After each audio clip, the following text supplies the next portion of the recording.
Hello friend, good morning, सुप्रभात, नमस्ते। आपका स्वागत है स्टडी पॉइंट में।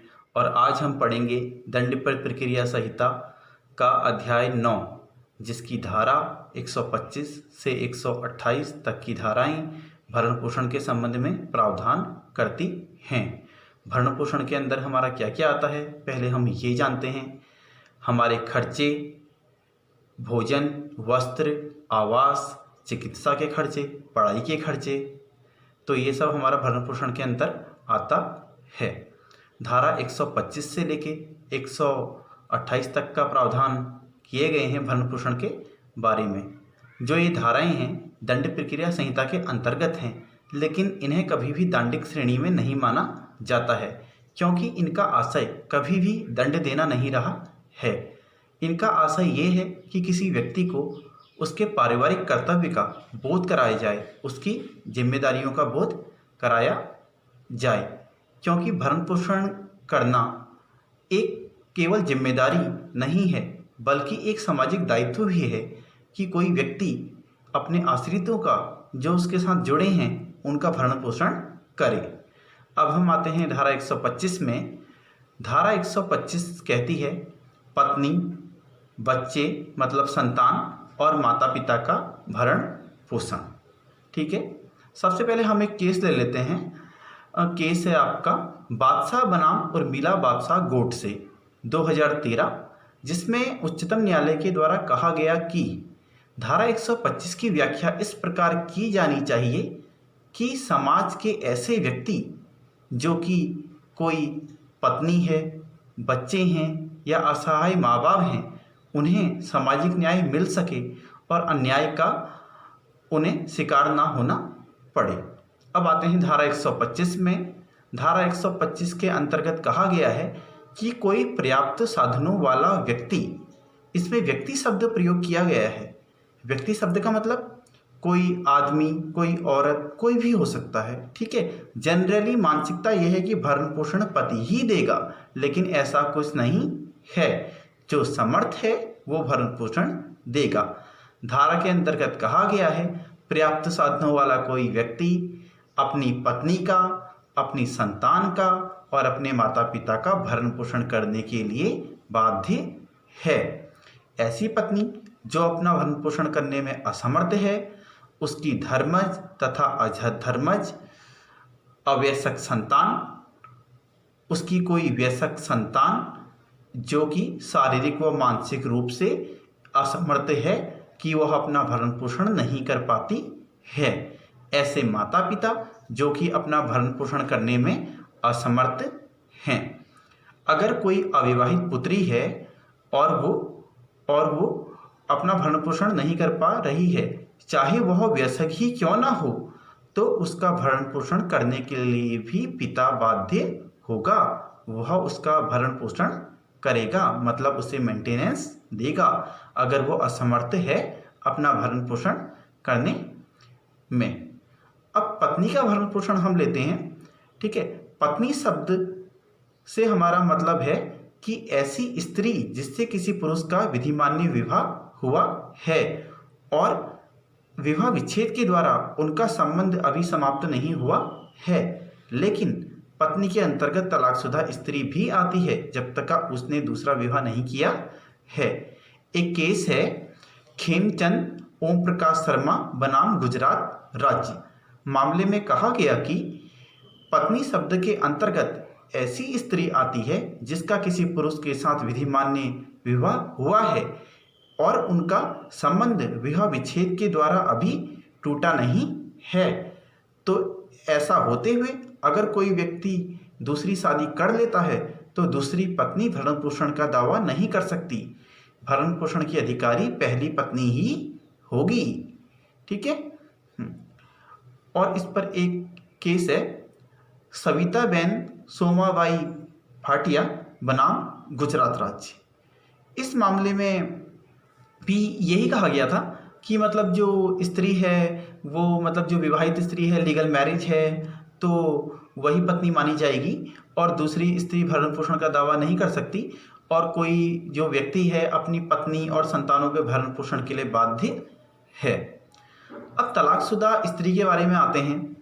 ठीक है, तलाकशुदा स्त्री को भी भरण पोषण मिलेगा जब तक कि उसने दूसरा विवाह नहीं किया है।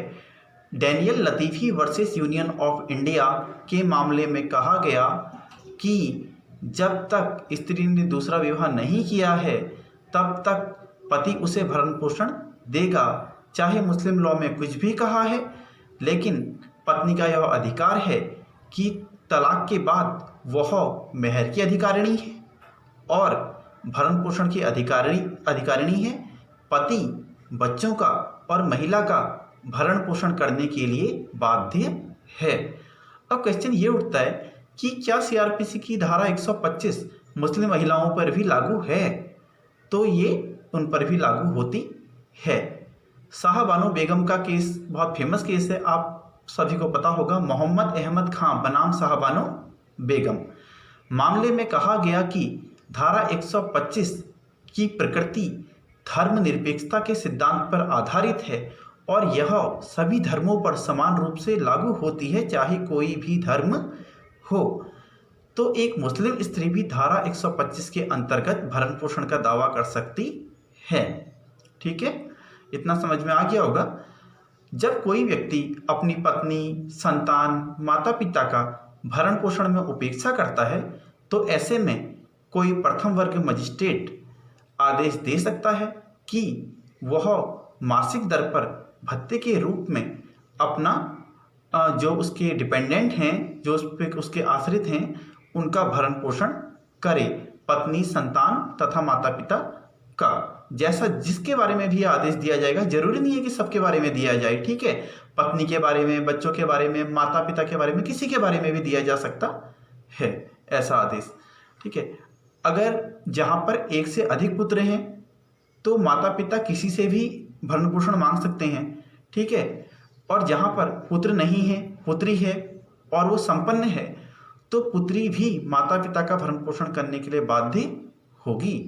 ठीक है, पुत्री माता पिता का भरण पोषण करने के लिए बाध्य है, ये कहा गया था विजय मनोहर अर्बट बनाम काशी राजा राव के केस में। ठीक है, हाँ, तो मजिस्ट्रेट आदेश करेगा कि ऐसी मासिक दर पर जो मतलब मेंटेनेंस है वो दिया जाए। ठीक है, जहाँ अंतरिम भरण पोषण के लिए या कार्यवाही के खर्च के लिए आवेदन किया जाता है, वहाँ मजिस्ट्रेट ऐसे आवेदन का निस्तारण ऐसे व्यक्ति पर सूचना की तामील होने से 60 दिन के अंतर्गत करेगा। सही है, ठीक है। और ऐसे आदेश का प्रवर्तन कब से होगा? या तो आवेदन की तिथि से होगा या फिर जिस दिन मजिस्ट्रेट ने आदेश किया है उस तिथि से होगा। मतलब जो मेंटेनेंस है वो या तो आवेदन की तिथि से दिया जाएगा या जिस डेट को मजिस्ट्रेट ने ऑर्डर किया है उस डेट को दिया जाएगा। जहाँ कोई व्यक्ति भरण पोषण देने में चूक करता है तो वहाँ क्या होगा? वहाँ मजिस्ट्रेट एक वारंट निष्पादित करेगा और उसे ऐसे ना चुकाए गए भरण पोषण के लिए 1 माह तक की सज़ा कर सकता है या उसके ना चुकाए गए किसी भाग के लिए कुछ टाइम की सज़ा कर सकता है, लेकिन किसी भी अवधि में ये 1 माह से ज़्यादा की नहीं होगी। वारंट मजिस्ट्रेट के द्वारा तभी निष्पादित किया जाएगा जब ऐसा व्यक्ति जिसके पक्ष में भरण पोषण का दावा किया गया है, भरण पोषण ना दिए जाने की तारीख से 1 साल के भीतर ऐसी कंप्लेन करता है कि मुझे भरण पोषण नहीं दिया जा रहा है। यदि कोई व्यक्ति ऐसा कहता है कि मैं अपनी पत्नी के साथ रहूँगा, मतलब मेरी पत्नी मेरे साथ रहे, मैं तो तभी भरण पोषण दूंगा, तो पत्नी इससे इनकार कर सकती है। लेकिन मजिस्ट्रेट ऐसे इनकार करने के कारणों पर विचार करेगा कि ऐसा क्यों किया गया। पत्नी के इनकार करने के कारण है, यदि पति ने दूसरी शादी कर ली है या पति रखेल रखता है तो पत्नी इनकार कर सकती है। लेकिन कुछ कंडीशन ऐसी हैं जहां पत्नी भरण पोषण की अधिकारिणी नहीं होगी। अगर पत्नी जाड़ता की दशा में रह रही है, बिना किसी पर्याप्त उचित कारण के पति से अलग रह रही है या पारस्परिक सहमति से दोनों अलग अलग रह रहे हैं, ऐसे में पत्नी भरण पोषण की अधिकारिणी नहीं होगी। धारा 126 कहती है कि भरण पोषण की प्रक्रिया कहाँ होगी। ये ऐसी जगह में होगी जहाँ ऐसा व्यक्ति निवास करता है, जहाँ उसकी पत्नी निवास करती है, जहाँ ऐसे व्यक्ति ने अपनी पत्नी के साथ अंतिम बार निवास किया है या अपनी अधर्मस्थ संतान की माता के साथ अंतिम बार निवास किया है। अब धारा 127 क्या कहती है कि अगर 125 में भरण पोषण का आदेश कर दिया गया है और परिस्थितियां बदल जाती हैं, मान लो आज किया, आज से 2 साल बाद भाई महंगाई ज़्यादा हो गई, बच्चों की फीस, बहुत कुछ भी हो सकता है, तो जिसके पक्ष में ऐसा आदेश किया गया है वो न्यायालय में जाएगा और ऐसे कारणों को साबित करेगा कि परिस्थितियों में तब्दीली है। तो ऐसे में मजिस्ट्रेट क्या करेगा, जो अपना आदेश है उसको परिवर्तन कर देगा। ठीक है, कुछ परिस्थितियों में मजिस्ट्रेट भरण पोषण के आदेश को रद्द भी कर सकता है। जहाँ कोई स्त्री जिसने विवाह विच्छेद किया है और वो भरण पोषण ले रही है पर उसने दूसरा विवाह कर लिया है, तो ऐसा आदेश रद्द हो जाएगा।